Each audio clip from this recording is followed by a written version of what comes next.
आईन श्रृंखला परिस्थिति पूरा कोलैप्स हो जाइए गंजाम जिले में। गंजाम जिले में आउ को भी क्रिमिनल को डर भय नहीं। सबू क्रिमिनल हाथ बारी से शासक दलर एवं सबू क्रिमिनल माने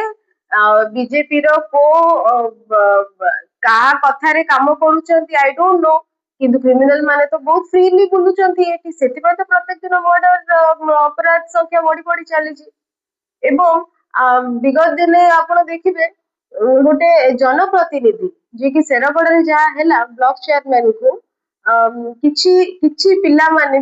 किछि बीजेपी रो पिला माने आक्रोश मूलक होइकि ऑफिस भितरे पसी झिकी टाणी ताको बाड़ी गिरी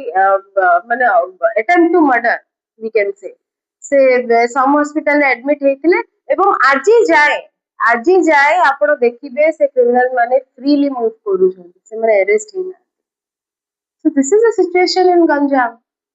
जिल्ला रे आपण जदी देखिबे गोपालपुर भलिया इंसिडेंट घटी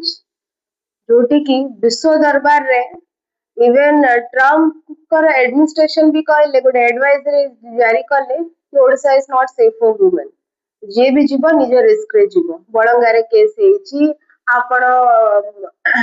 बालेश्वर रे केस हेची गंजाम जिल्ला रे भी बहुत कोण अणकोण रे बहुत रेप मर्डर हत्या होउची सेतबे जदी वुमेन कथा कहबा women safety is at stake महिला माने सेफ नाहंती महिला प्रति से रेस्पेक्ट नहीं आउ महिला प्रति से संवेदन आउ नहीं सेति क्रिमिनल माने खुले आम बुलुचंती और जोठी प्रशासन टाइट नहीं आपण देखिबे एसपी जिबे वेस्ट बेंगल जिबे इलेक्शन संभालिया पे ड्यूटी रे एटी क्रिमिनल्स बॉडी बॉडी चली जने आपण ओडिशा को नंबर 1 करिवे माने सेठी जाय कि वेस्ट बेंगल को नंबर 1 करिवे सेठी जोठी की जिबे से माने सब नंबर 1 कर देबे कहिबे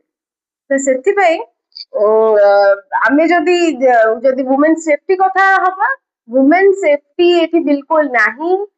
प्रत्येक दिन 15 टारू अधिक रेप केसेस ए 2 वर्ष रे एमती आमे केबे देखि नथिलु कि पेपर खबर कागज काढिबु एवं खाली रेप हेडलाइंस